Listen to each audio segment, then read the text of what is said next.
grateful today that we, during our lunch period, we've been able to have a featured speaker. So we're going to have Daniel Elliott, artist, cultural worker, and counselor from Stuminas First Nation, do a presentation for us. So thank you so much, Daniel, for being here, and we'll pass the floor on to you.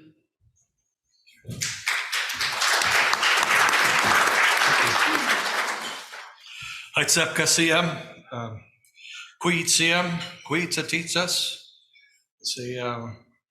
Haitsepka Swamish Slewatooth, Musquiam. Thank you for allowing me to be here today, to speak here. Very honored to be here today. It's kind of interesting happenstance that I got a chance to come here today.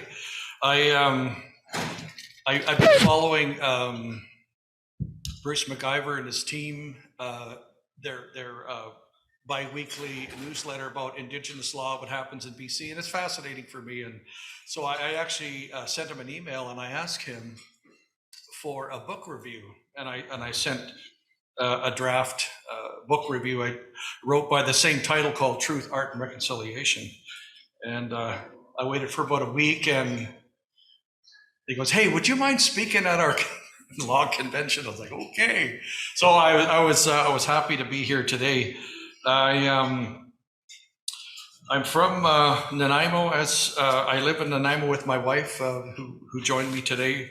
We came over, and I appreciate her coming and supporting me today. I work in a community, Stuminas Nation, as a drug and alcohol counselor, and I help people get off to treatment, but I'm also an elder, a sweat lodge keeper. I do a lot of traditional medicines, and I also do a lot of traditional cooking. And so I'm busy with that piece, but I've been an artist my whole life, and art really saved my life.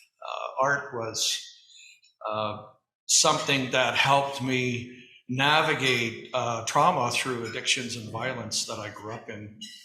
Even though my mom never drank, my dad was capable of that in a pretty bad way, and that's a lot of our stories of our people. But I left home at 14. I went to a boarding school in Alberta, and it was the year my dad quit drinking, and he actually became an amazing elder.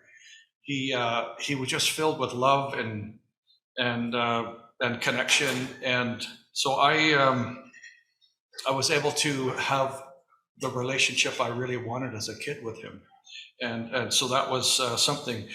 My wife and I had spent 12 years I was a captain on a commercial seine boat. We brought our family out with me, and happy that we're here today because we both sunk on a vessel. She almost didn't make it, and we were rescued. And long story, I'm happy I didn't drown. I'm here today, but I just I wanted to. I left the industry in 1998, commercial fishing. But all those years, I've been an artist, sometimes incognito. Some people I knew for 20 years, they didn't know I was an artist. And last year, I kind of came out of the artist closet. And it was an art show that I put together at the Vancouver Island University, and it was called Winds of Change. And this Winds of Change was a series of 14 paintings. And it was my voice because I felt frustrated that I didn't have the words to work with the education system and their steering committees and their memorandum of understanding. And when I worked in the corrections as a native liaison, and I worked with the penal system and the paramilitary system, that was just felt like I was clashing with corrections and Indigenous ways of knowing. So I felt muted in a sense. And I was like, hey, wait a minute, I'm an artist. I can paint this. And back when I was 14, I entered a painting in an exhibition, and I won actually first and second prize. And this art teacher was a professor, and he was a judge, and he was a retired professor from the Royal Hungarian Academy of Art in Budapest in Hungary. And here he is, retired in Nanaimo. So this little character, I was able to take very formal, traditional European art, and then over the years, I fused it with my Indigenous heritage. And so that was something that was very, very powerful for me. And so I created this body of work, and it took me 2 years, and it just took everything I had. And I actually painted something, and they're all done in watercolor. Some of them are actually larger than the screen. So some of them I had to paint upside down because I couldn't reach. So I had to, anyway, it was quite arduous body of work. But just before I left fishing in 1996, I had an experience. My wife and I were fishing on this boat called Haida Joy. I was the captain of it. And I drifted. It was a whole area there, but I drifted into a sensitive area called Robson Bight. I wasn't fishing. My net was closed.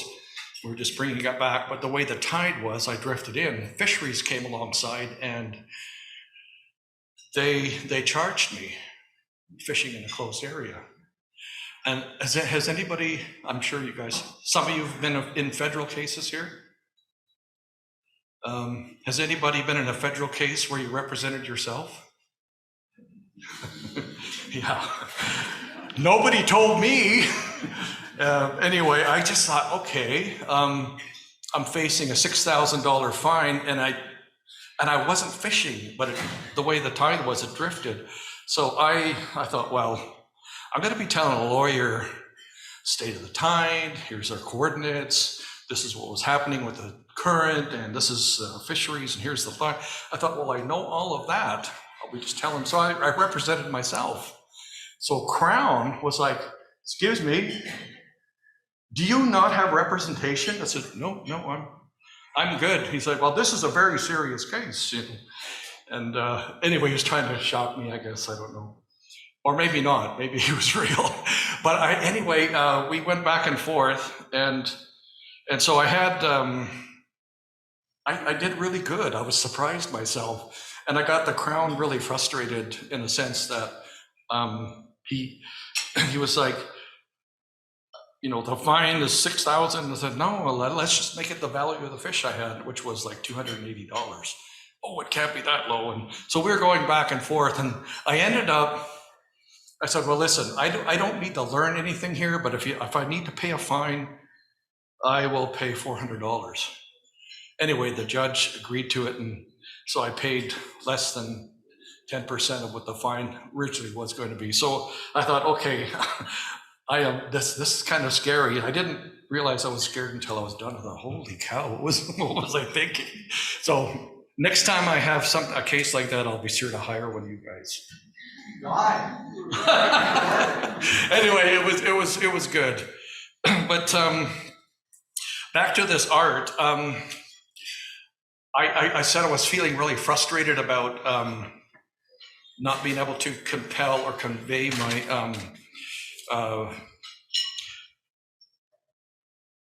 how I understood what was happening with Truth and Reconciliation in residential school. And I was actually honored to speak in Victoria, April 2013, on behalf of my late grandmother and father to the Truth and Reconciliation Commission. And lo and behold, Honorable Murray Sinclair used one of my quotes in his closing statement, which was awesome. I was very proud of that.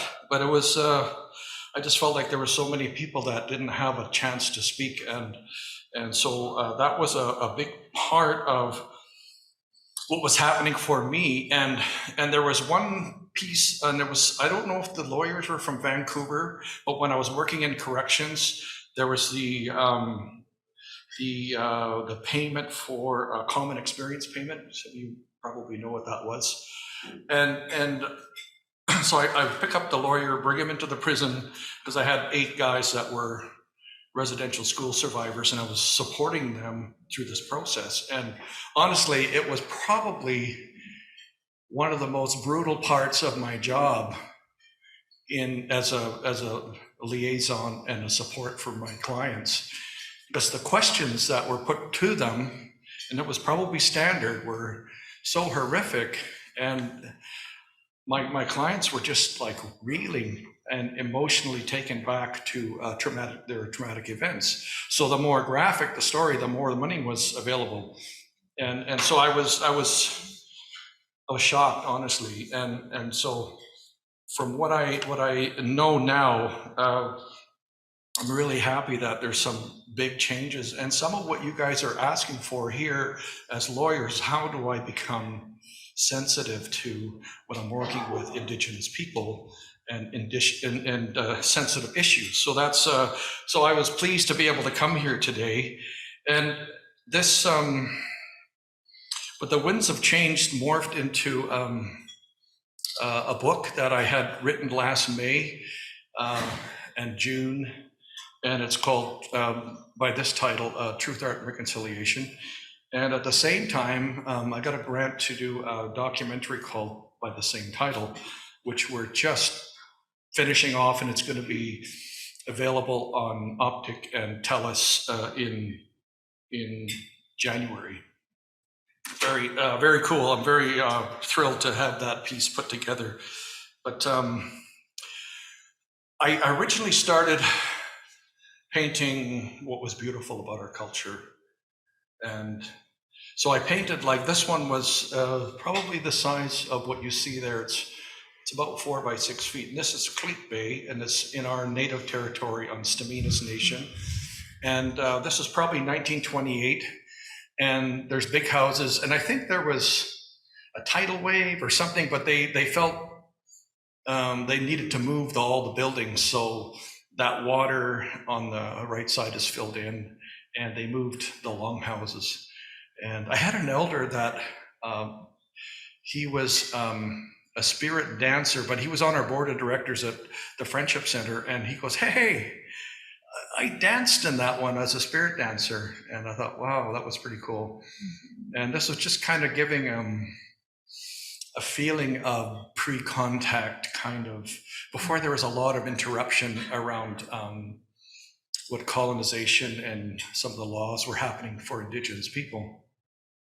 So this one, yeah, it's transparent watercolor. So all the white is the paper white. So I don't use any white paint.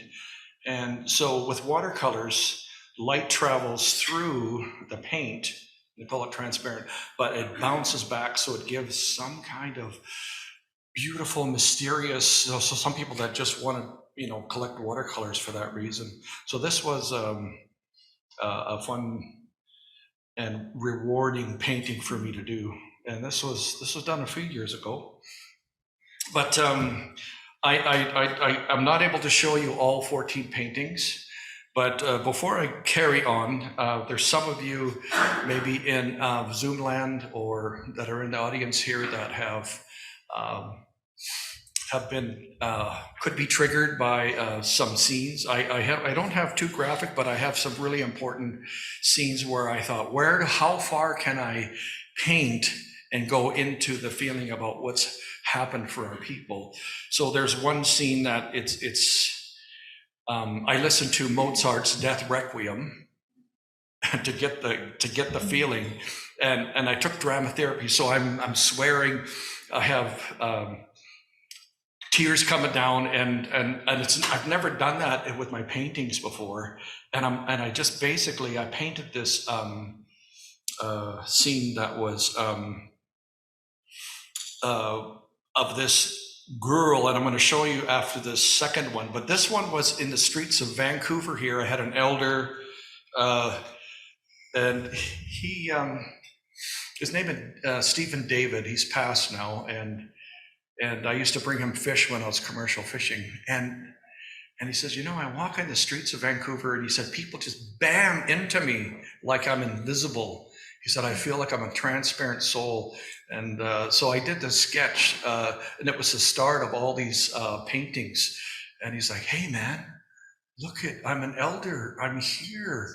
I'm Sidnamok elder. And but he says, I'm looking at you, but I feel invisible to you. So this is kind of the start of my paintings, and people are just running around like the guy that doesn't have a head, and people are walking an invisible dog, whatever it is, but they're just hurried up with life and they're missing this elder. So this was kind of my start of the series of paintings. And this next one, the painting that it's called the Smoke of Torment. And I used, because I studied theology, believe it or not, and my mom wanted me to be a preacher, but long story, but I didn't anyway.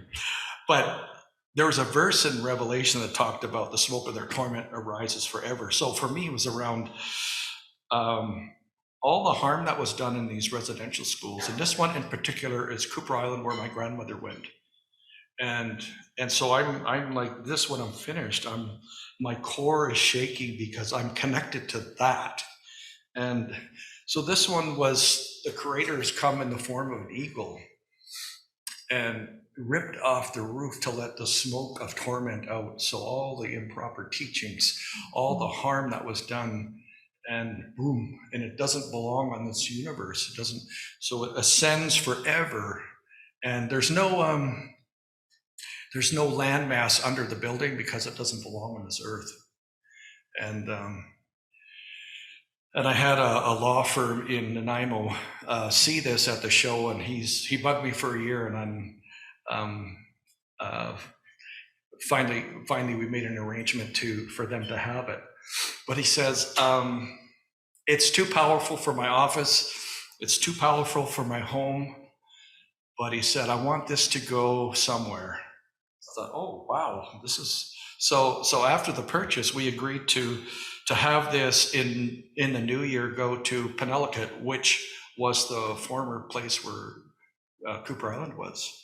So how beautiful is that to purchase this in order to give it to the community? But he said the stipulation is Dan's going to need it for his art shows, so that's going to be the only stipulation. So, but I thought it was very beautiful, and it's very healing. I had one chief in Slayaxum. He was saying that he started crying, and he said, "Oh my God!" He said, "I knew that was really real, and I knew that was true. That the Creator was there with us." I thought, "Oh, that was a powerful piece." I have and this other piece here, and it's for those of you who maybe have suffered some parts of your childhood that is unspeakable, or things that have happened, you just maybe make sure that you check in with yourself. And I asked myself, earlier, how far should I go in this body of work? And for me, the ultimate harm came from the priests to the young children that entered those schools. And from that, like, society still looks up to some of these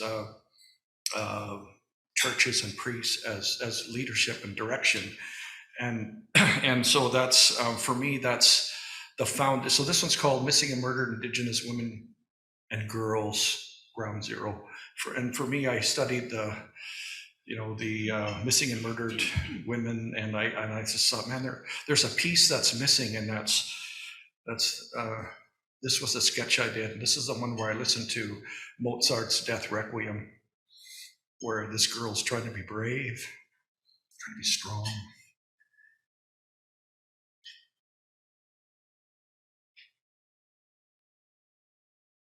It's hard. And so this one was, I couldn't do the big watercolor from it. I just did this sketch, and for me, this ended up being a very powerful piece. And I had a few people at the art show last year were just like, this is like so powerful. And so I did this, and I thought the depths of where we went as a Canadian society with Indigenous people is the harm of the children, and that's where it started for me. So I had to paint something that was like, God, I'm just hurting here. This is crazy. And so I had a sketch I did in 2006, and it was called the Kelp Doll. We used to cut faces in kelp when we were kids, and they're easy to carve. And I thought, I bet you ancestors long ago would, hey, I want to go play, and they did dolly or whatever, and they would cut a little face in and put it in, and I thought, okay, that was pretty cool. And I tried for 12, 13 years to find the right model, and all of a sudden, our granddaughter, Sophia, is like 7, and I looked at her and I went, excuse me, can you come here for a minute? So I took a bunch of pictures of her. I had a friend of mine from the West Coast. She's New Chalmers. She made the hat specifically for this painting, and so I had her do this hat. And here's this child, and this was March 2020. I did this painting, and my wife and I had just finished going through a batch of COVID, and actually 3 times we've had COVID. Dental field, school. I work in the health center, but I helped our families and people get through COVID with our traditional medicine that they don't really want to listen to. But anyway, so I was saying, Sophia, I was trying to get you to smile. How come you're not? What's happening? I said, what were you thinking about there? She said, COVID-19. I thought, oh, these poor kids. We think we have a hard time trying to get our minds around some of this stuff. And so our children are like, wow, they were thinking about this. And what came to me was, this could have been 200 years ago, and she could have been looking at colonization. She could have been going, I don't understand what's coming, but it's here, and I don't know how to feel with that. So this painting was kind of like a beautiful reprieve for me to paint this. Anyway, I wouldn't let her see it. It took a month, and I said, hey, Sophia, the painting's ready. Well, she came running down the hall into my studio, and she was like the Matrix. She was like, whoa. And she kind of fell back, and she was just like, oh my God. Because it's a very good likeness of her. I should have had a picture of her to show it, but she was very gracious, and we actually reenacted that in our documentary, which was very cute. Oh, well, my time's flying here. This next painting is, I wanted to go. I was doing a different job. I was working with seniors, and this was 2014 when Alert Bay, St. Michael's came down, and my wife and I used to fish and deliver in Alert Bay for BC Packers. And I'd see this big ominous brick and white building, and I instinctively never went onto the grounds of it. And I would just kind of like, okay, it's there. And so all these years, it was there, and then they did a beautiful ceremony taking St. Michael's down. And they called this one the red herring. And you guys are crafty with words. I didn't know what red herring was when I was younger. I thought, what's a red herring? I've seen them in the hatch and red herring, but it's a misdirection of truth. It's a misdirection. And so for me, the misdirection for Indigenous people was spirituality. This misdirection of spirituality. And there was a fellow that was an artist that was dancing, Bo Dick. He's very famous from UBC. Some of you probably seen lots of his work. I found this mask, but I had a picture of him dancing in regalia, but I used this Tunuqua mask that he carved coming out. So as the bishop's leaving, he's spitting out these, and both Catholics and Anglicans have these big fish hats. And they go all the way back to Dagon, who was a fish god, and it's around goddess of fertility and god of fertility. And so he's spitting out these eggs and fish. And so sometimes I eat, sometimes our people eat a red herring or a misdirection of what spirituality is. So sometimes so you can see the right colored herring, and this guy's heading out on a gurney, just he's very unhappy about leaving. how he left. And that's actually a picture of a machine bringing down St. Michael's. And so this was a really important piece for me to do. And I left as I taped my watercolors to stretch the paper, and my elder that supported me through this journey of making this artwork, she said, leave it, leave that. It just is very, very raw way. I don't see it here. It's not, the edges. And I framed it in some old wood that I got when I used to work in the prison. I bought some lumber and it got grayed, and so I framed it in this wood that I got from the prison, kind of fitting, well, that was our prison, for our people.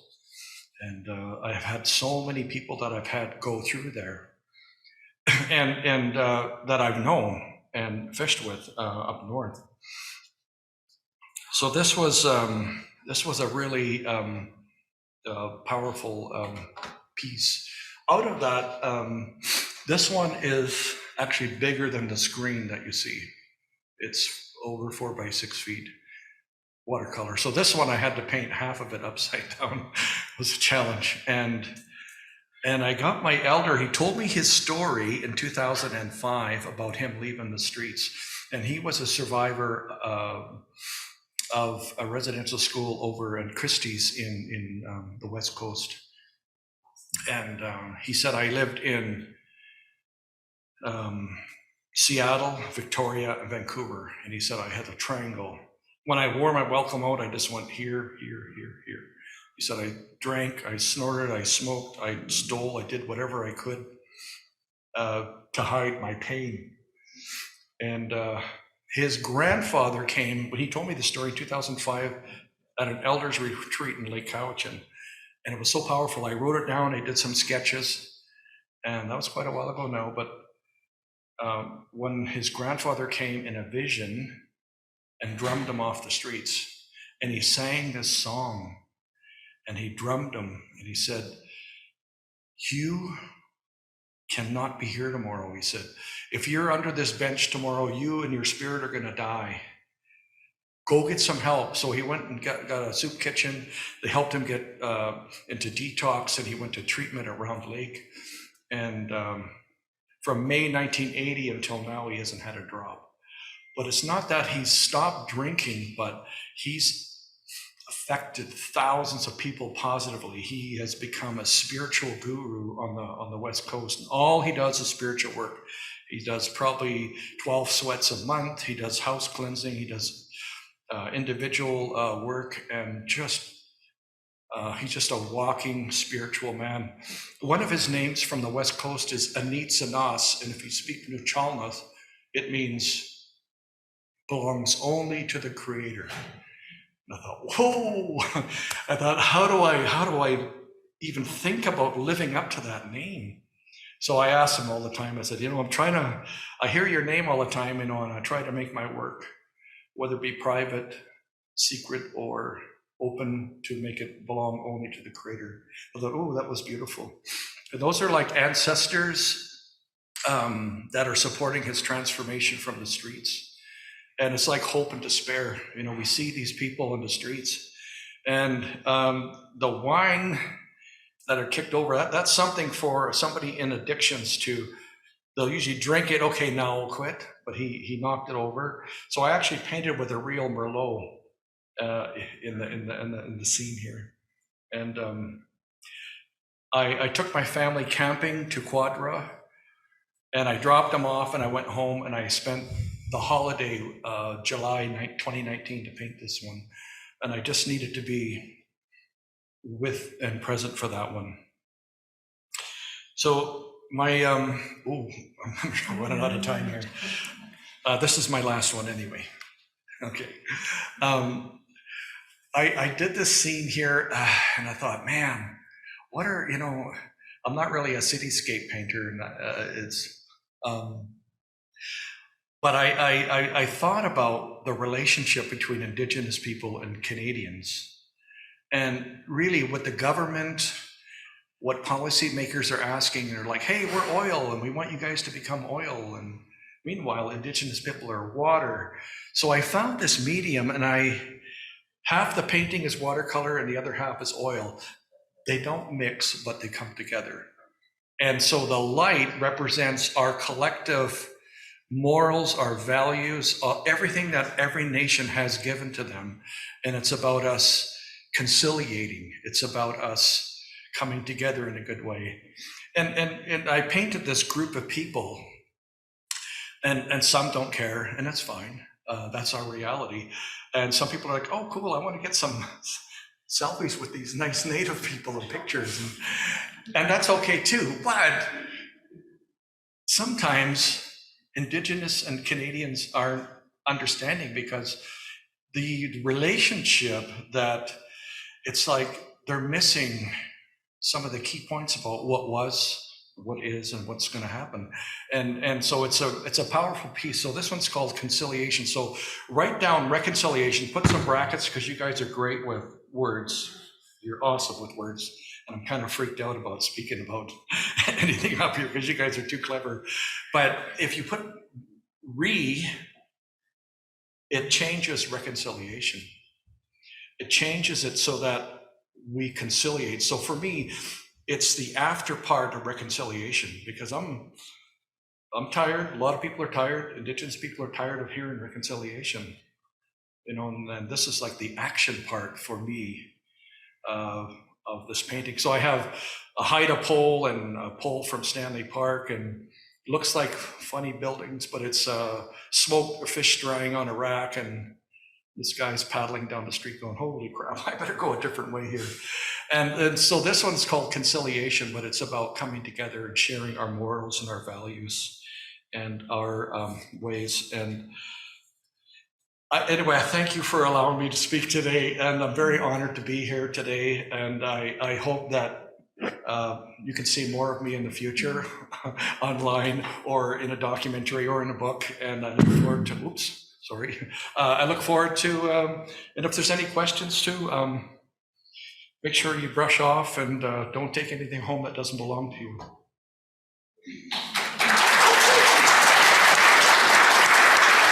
Thank you so very much, Daniel. We just have a small. Thank you. Thank you so much. Thank you. Yeah, Thank thank you. Thank you.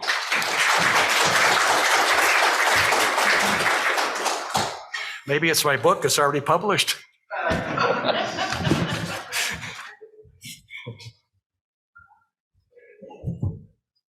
Thank you for listening.